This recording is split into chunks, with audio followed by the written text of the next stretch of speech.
Fala galera da MXV, estamos começando mais um episódio do podcast aqui. Hoje estamos com a ilustre presença do Fernando da Curtlo. Acabamos de terminar um projeto para ele que é a Hilux Yeti. Um projeto bem prazeroso de fazer, bem legal, que a gente pôde curtir para trocar uma ideia, né, Fernando? Essa caminhonetinha, bom, é a minha terceira cabine simples, né? Paixão por Toyota, cabine simples. Não, eu queria uma cabine simples e queria uma dessas antigas, né? Sim. Que realmente tivesse zero de eletrônica, né? O tratorzinho. Exato. Aí achei e entreguei na tua mão aqui pra gente. Já andamos bem, né? Já tá rodando, o trampo ficou muito legal.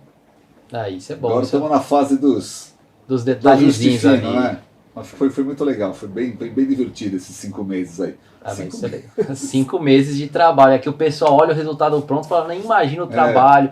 Assim, o Fernando ele gosta também de participar do projeto, que é muito legal essa parte. E a gente procurou peça, procurou console, quantos consoles... Não, e a ideia era assim, era dar uma modernizada no carro por dentro, mais conforto, mas com tudo peça original Toyota, né? Exato, mantendo um padrão, tanto que a gente pegou ali o intercooler e substituiu um feito de churrasqueira por um da Prado. Mano, o Edu ainda fez a gentileza, ele ainda cedeu os bancos, cara da Hilux dele, da SW4 dele, que está no meu carro agora. Sim. Não sei, tá meio estranho ele dirigir, tô trepando nas guias, não sei o que isso veio. Vem com uma energia o banco, né? Mas essa que arrumou console e tudo, o carro tá 10. Ficou bem legal. Isso que é importante, galera, o pessoal ter isso, assim, a gente ter esse prazer de... É uma honra pra gente fazer esse carro, assim. É algo que acaba sendo muito legal e aqui a gente acaba virando uma grande família, porque não é só um cliente trazendo e dando dinheiro, a gente tem uma amizade, cria uma parceria e acaba sendo muito bom, onde o cliente também se sente bem, se acontecer qualquer coisa ele pode voltar para cá e depois vira uma amizade cliente eterno. Mas é que nem um amigo perguntou, uma oficina lá é boa? Eu falei assim, primeiro eu não considero exatamente uma oficina, né? Então acho que a MXV ficou uma coisa que é uma fábrica de sonhos, né? Exato. Que acho que chegar aqui e entender, né, de verdade, nunca deu assim, deu uma outra opinião, mas assim, ele vai na viagem, ir na viagem do que o cara quer fazer. Dentro do que você quer fazer a coisa mais acertada possível, mais calibrada, né? E eu acho que é um processo legal isso, né? E eu ainda, apesar deles que eu moro aqui perto, então passava aqui dia sim, dia não. Tava quase sendo funcionário da MXV, tava quase contratada. Foi legal, foi bem legal esse processo aí. Não, mas isso eu falo pra todo mundo também, falar, sinta à vontade, pode passar se eu tiver, se não tiver não precisa nem avisar, só passa, vem ver o carro, pode vir, conversa com a equipe inteira, não tem aquele negócio, não, só fica aqui, à vontade pra olhar. Isso é legal, só ficava meio assim porque eu não encontrava outros clientes aqui, eu sempre quis. Eu falei, opa. Só tem eu. Mas é isso, eu acho que a tradução é essa, né? Acho que a MXV acaba se tornando, assim, para quem quer fazer essas coisas, uma fábrica de sonhos, que é o que você se propôs a fazer, né? Exato. Pô, conheço vocês já há alguns anos, né? Uns bons anos já. Pô, acho que pelo menos uns 10 já. Uns 10 anos, sim. Quando vocês começaram lá perto da Júlio Bono lá? Foi 2009. Foi no começo de 2009. Então, foi meio por aí, tinha uma coisinha e tal. Não fiz grandes coisas lá, né? Sim. Fiz serviço fiz 2 coisas pequenas na época. Sim. Não, a gente montou a Prado lá, a suspensão. Exato, a suspensão da Prado, com o depois Iron Man da primeira outra, Prado. Sim. Aí mexi uma época no outro carro lá, mas aí foi uma outra fase, né? Sim, mais bem-vindo. E da onde que veio essa sua paixão pelo off-road, Fernando? Porque tem uma história boa, antes dos 18 anos, já tinha até uma picape, né? Você sabe que a gente tava, na verdade, tá pensando assim, eu fico pensando, né? O mundo, assim, do 4x4, tem as pessoas que gostam da questão do 4x4 puro, que é aquela coisa do desafio, de trilha, De superação, né?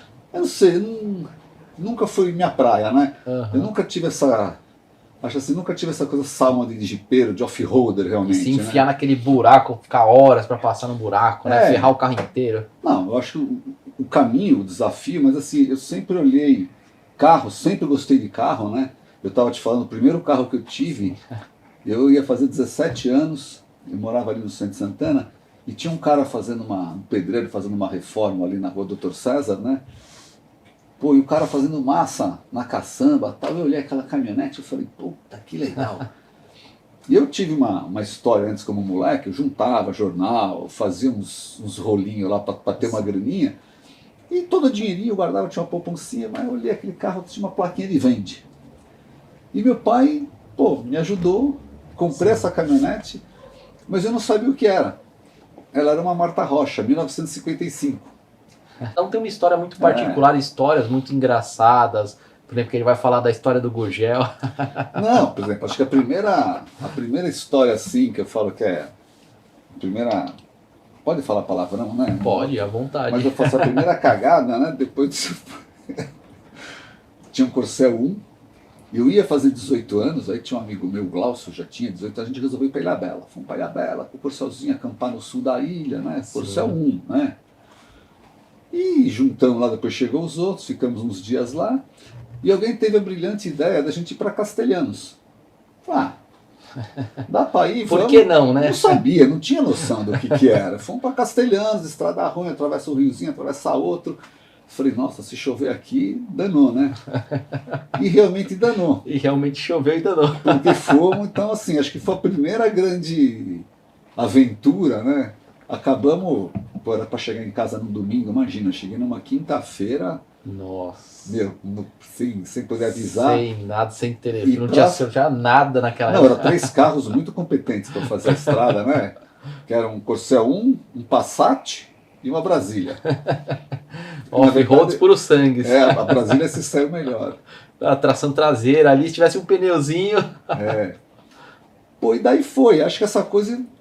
Pô, começava a ver, né, cara? Tinha um puta tesão. Falei, cara, eu queria ter um carro assim, mas, meu, não tinha grana. Sim. Não tinha grana, né, para ter o carro. E aí, rolinho para lá, rolinho para cá. Depois eu tive um variantão, uma Variant 2, né? E botei um pneuzinho lameiro, né? Para poder fazer umas viagens. Ir um pouquinho mais longe, né? Não se ferrar tanto. Aí eu cheguei acho que num carro que eu sonhava em ter. Comprei uma Toyota Bandeirante. Legal. Isso era uma Toyota 71 na época. Isso foi em 80 e pouco, tá, que ela não era tão velha assim. Sim. Mesmo, tava moída, né? Então, ajeitou, a parte mecânica tava boa. Mas era um veículo muito moderno, né? Porque ela era caixa seca, não sincronizado o câmbio, né? Pra quem não sabe, galera, isso pra você engatar as marchas é uma dificuldade. Coisa assim. E a caixa seca tem uma coisa, né? Quando você tá em descida ou subida, se escapar o câmbio... Ferrou, encosta o carro. Não, até aí tudo bem, só que tem um segundo problema. Ela freio tudo a tambor. Exato, então, se tivesse molhado. Aí a terceira coisa, né? Era queixo duro. Queixo duro ainda, nossa Queixo duro, a direção não era nem servo assistida, nossa, nada. Não é nada, é direto no volante ali. No feijão. E a última coisa que a gente fala é aquela caixa seca, queixo duro e rabo quente. Rabo quente. Rabo quente que você tinha um aquecedor, que assim acendia, ficava aquele negócio aceso no canto, assim acendia que era para esquentar os bicos aquecedores do motor, que era um motor Mercedes antigo. Sim, antigão. Cara, mas assim, esse carro me deu muita alegria na vida. Muita alegria, né? Usei pra caramba, né? Depois eu fui... Nessa época, eu... Acho que eu já tinha... Não, foi depois, eu já tava morando em Taubaté essa época, né? E antes dele, né? Antes eu tive um outro carro que foi conseguir ter lá, que eu troquei, que da Marta Rocha, o primeiro carro, eu troquei com coisa, comprei um furgão Chevrolet, daqueles fechadão, aqueles... Legal, os antigão, né? Chamava ele de pão e leite. Que eram os carros que vendiam café, essas coisas, né? Chamava ele, primeiro era pão e leite. Aí já comprei assim, tinha uns pneus de bug e tal. Mas não dava para andar, não tinha condição de botar gasolina, nada. Aí eu troquei com um amigo por um Gurgel X12 TR. Pô, esse carro, assim, acho que foi o momento que realmente me despertou a paixão, assim, com essas coisas, onde né? começa a ver o mundo diferente, aquele né? quadradinho, ele tinha um tetinho que abria, janelinha de correr. Que é aquele visual quadradinho, que é uma impressão de robusto, você vê sensacional. Um espírito aventureiro ali, né? E aí você acha que você pode tudo, né? Você pode tudo, e aí você começa a fazer umas coisas, você fala assim, puta, por que eu tô fazendo aqui? E acho que a primeira vez que eu me perguntei, assim, Tava com amigos, nós fomos para Maresias. Nessa época a gente tinha uma casinha alugada lá, na época do surf e tal, ia para lá. E não tinha nada. Naquela época não tinha nada de Tinha nada. Bicho, realmente, Maresias não era nem mal conhecido. Tô falando isso em 80, acho. Talvez 80, por aí. E aí um amigo meu, o D, o D era engraçado, não. E a gente tava meio, não tinha onda, tal, ele falou assim, vamos mergulhar. Então tinha as nadadeiras, vamos lá no cantão. Vamos com o carro lá no cantão. A brilhante ideia. Pô, no lado direito, o canto direito, né? Eu falei, puta, já fui com a Fuca, dá pra ele. Tinha uma Fuquinha com o pneu lá, né? E fomos tal, e começou o carro. Eu falei, sabe que assim, se arrependimento matasse, eu só tava preocupado em acelerar. E o carro afundou, lógico. Naquela funda. Afundou, começou a vir onda, começamos a tirar, empurra pra lá, empurra pra cá. Eu falei, como é que nós vamos tirar esse carro daqui agora? E aí, pô, foi assim. Foi um negócio triste, né? Que a gente conseguiu tirar e arrumamos caiçara com umas madeiras, tiramos o carro estava fora de perigo, de água e tal. Mas a areia meia mole, no canto tinha um subidinho, tinha umas casas lá no canto, ali acho que chama Canto do Moreira, né? Eu falei, pô, não, nós vamos tirar, tinha um coqueiro ali. Tinha guincho, super carro. Guincho de catraca. De catraca, né? Movido a feijão. Pô, passamos lá no coqueiro e de dois, você tinha que... Puta, de repente a gente ouviu um barulho, aquele... Porque você puxava o carro ou o coqueiro caía. Coqueiro e caiu. O coqueiro caiu. É sempre assim. Caiu. Eu falei, puta... Aí, isso era durante a semana. Eu tava, na época, então, eu tava voltando, eu tinha ido com os amigos, a gente tava voltando, eu tinha ido prestar vestibular em Taubaté. E fui lá, bom. E aí, para sair, conseguimos pôr umas madeiras, empurrar o cara, porque era praticamente o jardim de uma casa, e tinha uma cerca viva para poder passar. Com jeito e tal, mas assim, tivemos que atravessar a cerca viva, e na entrada da rua tinha uma corrente, tivemos que arrancar a corrente e tal. Depois os meninos falaram que os donos lá que eles conheciam, tal, assim, mas foi um negócio. Eu falei, pô. Na hora, aí eu falei, puta que pariu. Mas só isso. Hoje a gente dá risada, né? Hoje é história pra contar. Então, mas não terminou aí. Quando a gente foi embora para Rio Santos, era terra, tudo, a gente desviava pela praia. Eu não me lembro agora se foi em Boracé ou foi em Guaraú, qual das praias que foi, e chovendo, vinha mais perto da água para passar, porque a água estava vindo, e maré devia estar alta, né? A gente era meio sem noção, completamente sem noção. Completamente. Né? Só que a parte que veio mais alta, tipo, isso aqui vai passar, pau! Tava alto. O gurjazinho bateu de frente e quebrou a suspensão. Ele arriou. Putz. E o carro ficou ali. Aí nós usamos o guinchinho de novo para ancorar no negócio, mas dormimos dentro do carro, não tinha como sair. Essa é literalmente aí o cara ajudou. Perrengue. Então essas coisas que você fala assim, essa época que a gente conseguiu viver, de fazer essas coisas diferentes, essas roubadas, né? Então, mas a gente não estava percebendo, mas ali que eu acho que que começou essa paixão, né? Que começa a nascer essa paixão. O carro é legal, você lembra, mas o mais legal é o que eles podem proporcionar pra gente. Exato. Então, eu sempre fui mais dessa coisa de viver as coisas. Sim, né? Da experiência, né? Da vivência, da realização. Que a trilha é difícil, que é intransponível. Nunca foi o meu barato. Uhum. E até porque eu sempre fui muito crítico com essas coisas, né? A gente morando aqui na Zona Norte e tal, porque a gente andava de moto na Cantareira lá. Começamos com as CGzinha lá adaptada, tudo, não tinha moto. Mas sempre me assustou muito essa coisa do estrago que faz, né? Sim, dá uma detonada ali no ambiente. Por exemplo, a gente vê hoje em dia o pessoal até nas trilhas. Porque quando a gente fazia essas trilhas, o pneu era pequeno, era o Frontier, massa. Quando começou, daqui a pouco um 31. Hoje o pessoal faz trilha de 40, 42, tudo destruído, a serra destruída, tirando o perigo hoje em dia. Porque nessa época, assim, você não tinha tanto um medo de assalto, de ser sequestrado. Hoje você sobe na serra com receio de voltar. No fim virou esporte, virou desafio e tal. Mas enfim, e aí foi, né? Então sempre, grana sempre curta pra caramba, né? Sim. Aí que eu falei, aí do Gurgel que eu vendi, esse Gurgel, e do Gurgel, aí eu tive, antes eu tive eu tive a Toyota, né? Eu comprei essa Toyota, que foi essa Bandeirante. Pô, essa foi parceirona, né? Aí eu... Companheira de viagem. Foi da faculdade, estava com 20 anos. Aí foi quando eu conheci minha esposa, a Verônica. E a Verônica também, assim, gostava das coisas que eu gostava de fazer. E toda aquela lance, pegar a Toyota, assim, subir à noite lá para Campos, aquela serra, sair para um canto assim. Que legal. Meu, uma manta dentro do carro, 2 travesseiros. Sim. E deitar na capota para ver estrela, Pra ver né? estrela, pô, fantástico. Então eu falei, essas coisas que, assim, que é impagável, né? Então Impagável, lembro. com certeza. E foi, aí Toyota, tal, ruim de viajar, porque ela era maravilhosa, né? Dava assim, com muito empenho na descida, ela dava 88, na acho. Descida com vento a favor, com tudo assim, era 88 ali. Nossa, é o máximo. Então, mas tinha uma coisa que era legal dessa época da Toyotinha, porque a Verônica tinha uma moto, uma Honda, uma ML. Então a gente arrancou o banco de trás, eu fiz uma rampinha de madeira, a gente botava a moto dentro da Toyota, assim, cara, fomos para tudo que é lado, acampava. Então, a Toyota gastava pouco, a moto gastava pouco. Eu não sei como é que a gente viajava com o dinheiro que a gente tinha, porque assim...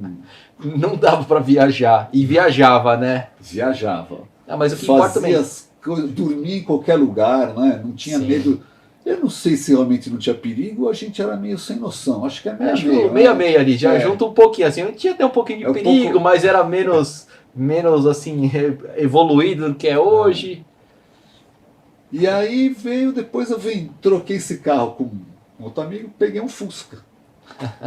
Um Fusca Fafá, chamava ele de Bob. Bob Fusca. Ficou Bob porque assim, cara, eu sempre fui fanzaço, sempre adorei Frank Zappa, né? E a música, o hino do carro era Bob Brown, que era o nome da música. Então era o Bob Fusca. Então tinha uns pneus lameiros, acertei o facão, tinha um joguinho de corrente. Deixa daquele e a jeito. gente continuou viajando Rio Santos, fazendo tudo e tal. E, pô, fiz altas viagens. Até estava conversando com o teu pai antes aqui, falando da época de Monte Verde, que a gente começou aí. Então essa coisa, esses carros te permitiam você ir mais longe, em lugares diferentes, afastados, né? Sim, lugares que hoje até o pessoal conhece, mas naquela época era pouca gente conhecia. Alguns cantos assim, por exemplo, hoje Maresias, Riviera, todo mundo conhece, mas naquela época não era todo mundo que tinha acesso, não era todo mundo que conhecia. Mas você sabe, eu fico pensando, né? Eu fico vendo assim que o 4x4, no fundo, né? Eu acho que teve uma época que teve uma coisa, acho que mais agressiva, assim, de trilha, dessas coisas todas, mas ele acabou se tornando uma coisa meio um lifestyle, né? Hoje se tornou assim. E hoje eu vejo essa coisa, esse movimento do pessoal fazendo expedição. Sim. Puta, conheço muita gente legal, que fez muita coisa, gente legal, né? Puta, a gente tinha o pessoal que a gente apoiou na empresa, a gente que já viajou o mundo inteiro. Sim. Puta, de Defender, né? Então passei por tudo depois, né? Experiência com vários carros. Apesar de ser um toyoteiro, passou pelas Defenders, né? Então, assim, os puristas da Land Rover, eu tive Defender por mais de 10 anos. Sim, caramba. Terminei a última, foi uma Super Puma que eu comprei zero, porque eu vou ficar com esse carro para sempre, mas, meu, só deu merda. E aí o pessoal sempre falava assim, né, que... O pessoal falava sempre que Defender te leva em qualquer lugar. Eu concordo, mas só Toyota te traz de volta. Sei que é uma brincadeira de mau gosto. Mas, sim, mas aí é gosto. Gosto é mas gosto, eu fui, né, também. toyoteiro e landeiro ao mesmo tempo, por muito tempo, né? Sim. Então passei depois eu tive uma Hilux cabine simples adaptada.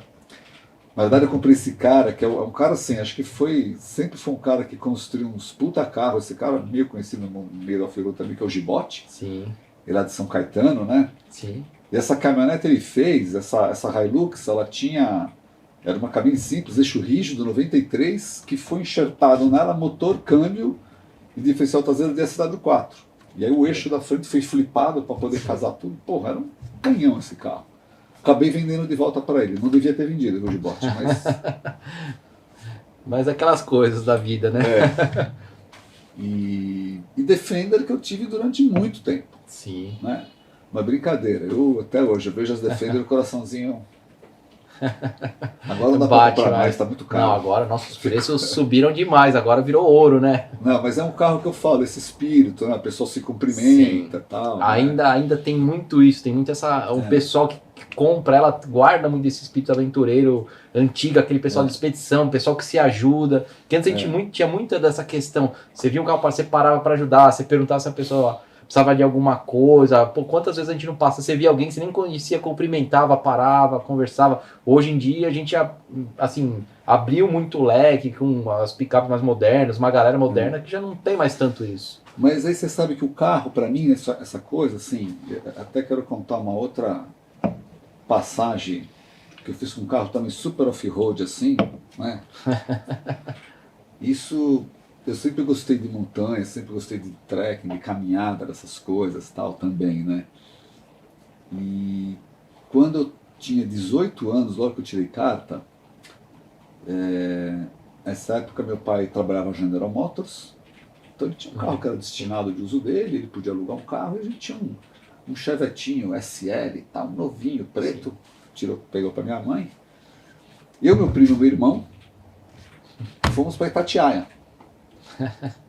Tô falando isso em 63, 80, por aí.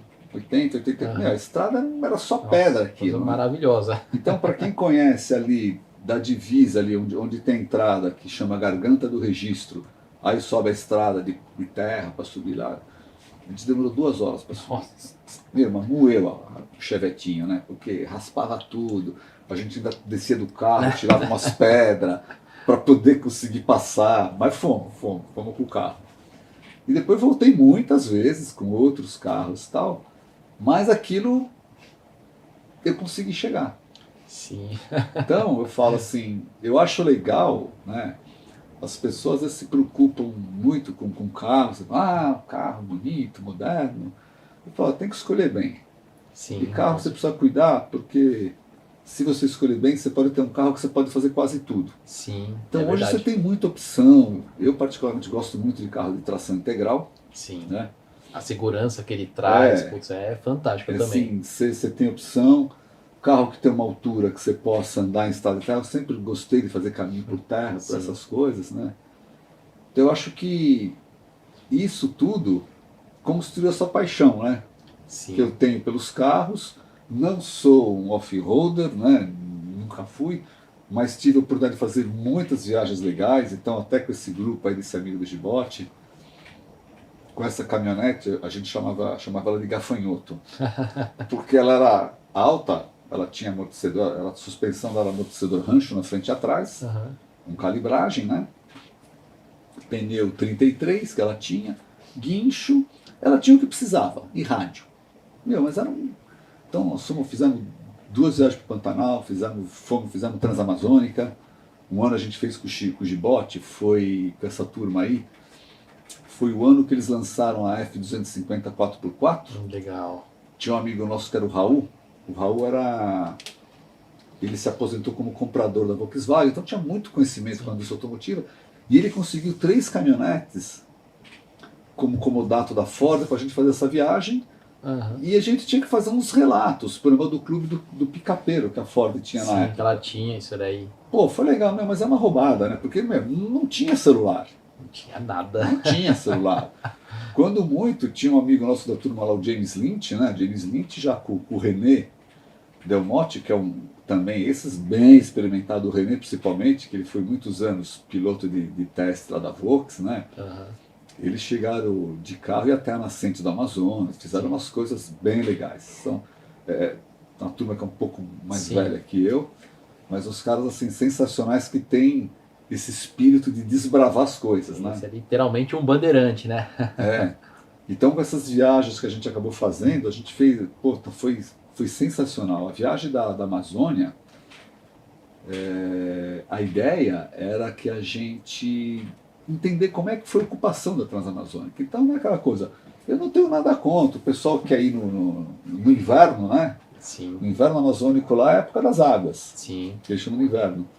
Pô, não quero lá ficar 3 dias preso. Não. Tem gente que quer ir, quer atravessar a testar. estrada. Não, tem gente que faz, puta de umas histórias legais que marca pra vida. Sim. Mas o que a gente queria entender como é que foi a ocupação. Sim, que legal. Conversar com as pessoas que chegaram lá, como é que foi aquilo. Sim. Então, assim, puta, as histórias assim, incríveis, né?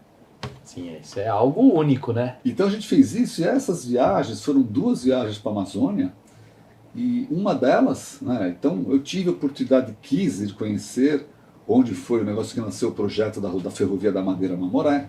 Que legal. Então onde hoje estão fazendo as usinas, fizeram as usinas de Giral e Santo Antônio, né? Uhum. Aquela região lá. Sim. Fui conhecer a Fordlândia. Legal. Fui conhecer o projeto Jari. Jari, pouca gente sabe, mas isso foi, acho que na década de 70, que era um bilionário americano, Daniel Ludwig. Esse cara implantou um projeto, é famoso porque ele trouxe uma fábrica de celulose que foi construída no Japão e veio rebocada para a Amazônia. Mas é coisa assim, Cara, que é... megalomaníaca, né? Assim, acho que Sim. esse ainda foi mais louco do que o Ford, né? Esse foi. Então foram coisas assim, você vê aquilo, como as pessoas vivem, né? Então assim, você precisa realmente de um carro que te leve. Sim. Mas a minha intenção era realmente ter essa oportunidade. Então, numa dessas viagens, até uma coisa que me marcou demais, o James Lynch estava fazendo uma espécie de um documentário, sempre curtiu filmar, tal, fazendo as coisas, a gente fazia esses relatos das viagens.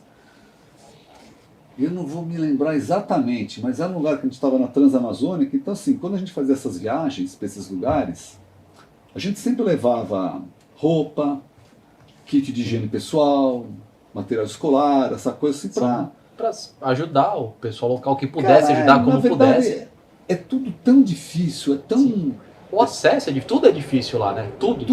Então as pessoas falam da Amazônia sem conhecimento de causa, né? Sim, sem ter ido para lá, sem ter passado por isso. Primeiro que não é um lugar plano, né? Sobe, desce, na época das chuvas as pontes vão embora, cara. Sim, alaga, a estrada fica destruída, é show de horror, as coisas que a gente complicado, ouvia, né? E uma vez na beira da estrada a gente parou num lugar, era uma casa feita de... Porque quando eles desmatavam a beira da estrada, meio desmatado, tem uma palmeira, eu não sei se acho que é bracuí, alguma coisa assim. Então aquilo vai brotando que nem tiririca depois. Uma casa, uma senhora negra, com 4 crianças ali, tipo feito uma palafitazinha do chão assim. Eu desci, fui lá bater um papo com ela, conversar, né? Acho que foi a coisa mais assim, que até hoje me emociona de falar, porque no meio do... Acho que 200 e tantos, para qualquer lado. Não tinha nada. Não tinha nada. Só árvore, Minha mulher estava ali para marcar a família, o marido não estava lá. Bom, enfim. Desci, bati um papo com ela, expliquei o que a gente estava fazendo, né? Sim. E perguntei se a gente podia filmar. Mas não tinha função. E a primeira pergunta que eu fiz para ela me quebrou as 2 pernas, né? Porque eu falei assim, puta, não conseguia, fiquei até engasgado. Eu perguntei para essa mulher, o que a senhora mais sente falta aqui? As pessoas não tinham nada ali. Você sabe o que ela respondeu para mim? Não. Uma escola para meus filhos. Nossa. Aí fudeu, né? Foi uma coisa assim, meu olho encheu de lágrima, como agora, Sim. assim. Não, mas, nossa, é algo então que... fala assim, você olhar a coisa, pô, como que eu poderia ter vivido essa experiência, né? Cara, sem estar ali, sem ter um carro que te levasse lá. Não, o negócio então foi assim, muito marcante se olhar a ocupação dos lugares como é, o que a gente foi como lazer, é a dificuldade da pessoa. É a dificuldade da pessoa, a dificuldade diária da pessoa, sim, tudo. E é algo que pra gente não faz nem sentido, tipo, você nem para e pensa, você vai imaginar qualquer outra coisa, menos ela não tem escola para os filhos. Pô, eu queria ter trazido, mas eu esqueci. E também teve dessa viagem, a gente foi a gente não chegou a entrar no Acre, mas a gente, onde começa ali, me fugiu o nome da cidade, meu Deus. Primeira cidade que tira o início da Transamazônica, para dar para o Acre, não vou lembrar o nome. Mas a gente entrou por um caminho que chamava Machadinho, saímos, cruzamos por dentro de um ramal lá. Legal. Porque o pessoal tinha falado que andava tendo assalto, coisa assim, apesar que a gente sempre viajava 3, 4, 5 carros, o pessoal sempre uniformizado, fazia as camisetas e tal, né? E nós saímos num lugar na Transamazônica, e esse lugar é famoso assim, que tinha um bloqueio dos índios. Sim. Da tribo dos índios Tenharim. Pô, eu tenho até hoje, foi nessa viagem das F-250, tem um papelzinho, o carimbo do pedágio do índio. Caramba, que legal. Tem o carimbinho e tá lá o cacique, não vou lembrar o nome dele, e tinha o CPF dele. E aí eles contaram a história toda, a criançada, aí foi legal, a gente tinha levado material escolar, sim, desenhar com a meninada, ajuda. Puta coisa assim, rica, sabe?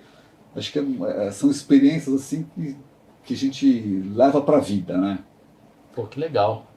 E assim, mas essa parte eu acho fantástica, que é justamente essa experiência, a vivência que isso pode te proporcionar. Putz, e o melhor dos mundos é a gente poder ouvir isso e ter isso aqui gravado, a gente poder compartilhar isso com todo mundo, ouvir sua história, né, a sua, de mais gente, todo mundo. Acho que isso aqui é fantástico. Como eu te falei, eu tive sempre a sorte assim, de ter amigos que gostavam da mesma coisa, e assim, as pessoas se unirem para fazer as coisas é legal. Então, mais uma vez, assim, acho que foram as grandes experiências assim, que eu tive de entrar no coração desses lugares e conhecer o modo de vida das pessoas. Conhecer a história, tudo, o que veio antes, como elas vivem, né, a dificuldade delas. Que eles falaram, a gente não faz nem ideia, estando em São Paulo aqui, a gente não consegue imaginar, não é nossa realidade. Mas mesmo próximo a São Paulo, tem uns lugares, umas coisas assim diferentes, se você se propuser a ter essa troca, né? Sim, então, essa experiência, essa vivência. O que é legal, ele te proporciona muita coisa. Sim. Como hoje se você quiser, você pode, tem muita gente vivendo, viajando, né? Então, eu acho que isso daí que eu falo, acho que foi engraçado, era porque eu cheguei aqui hoje para fazer e o cara que foi o dono da Yeti, né? Tinha aqui, visto o carro parado aqui, veio para ver, falando com ele falou para mim, porra, acho que eu nunca mais vou conseguir ter um carro normal na minha vida, né? Eu falei, mas depende do que é normal, né? Depende do que você Depende do que você considera do seu normal, qual que é o seu padrão de normal, né? Então é isso, né? Acho que essas e outras tantas, né? E depois o tempo passando, que eu teve as Defender, meu moleque, né? Hoje o Breno está com 23 anos, né? E era engraçado porque a primeira Defender que eu tinha, ele era pequeno, eu tinha uns, acho que 2 para 3 anos, por aí. Então ela tinha escadinha atrás, tal, ele subia pelo carro, atravessava, descia para o outro lado, e ele não conseguia falar Land Rover, ele chamava o carro, ela chamava Randy Hicks. Era Randy Hicks. Pô, mas fizemos altas viagens, né? Com a minha mulher. Isso é legal. Você com a sua esposa, com o seu filho, todas essas lembranças com a família também, com os amigos, muito momento legal. Então a gente fez muita viagem, nós 4 juntos, assim, para lugares. Hoje acho que nem pode subir mais, né? Mas ali em Santa Catarina, hoje está super divulgado o destino lá, Urubici, Serra do Corvo Branco, mas a gente fez no caminho para a Serra do Corvo Branco, você desvia ali, um lugar que tem um riozinho, que é o Rio Canoas, e tem uma subida que você vai sair num lugar lá em cima, que é no Campo dos Padres.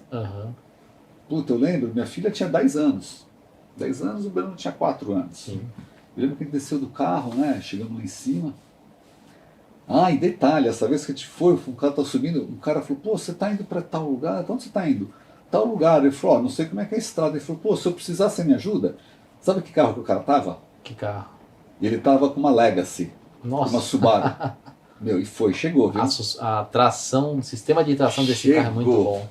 Só um trechinho lá que estava ruim, que eu dei uma puxadinha nele para não judiar do carro. Sim. Bom, aí chegamos lá em cima, descemos do carro, minha filha desceu, olhou assim. Ela olhou, daqui a pouco tá olhando assim, ela... Eu falei, puta, que foi? Que é muito bonito esse lugar, né? Então você fala, essas coisas são inesquecíveis, né? São inesquecíveis. E essas coisas que a gente viveu, que acho que é impagável, para eles, pra gente, né? Sim. E graças aos nossos queridos 4x4, né? É isso aí.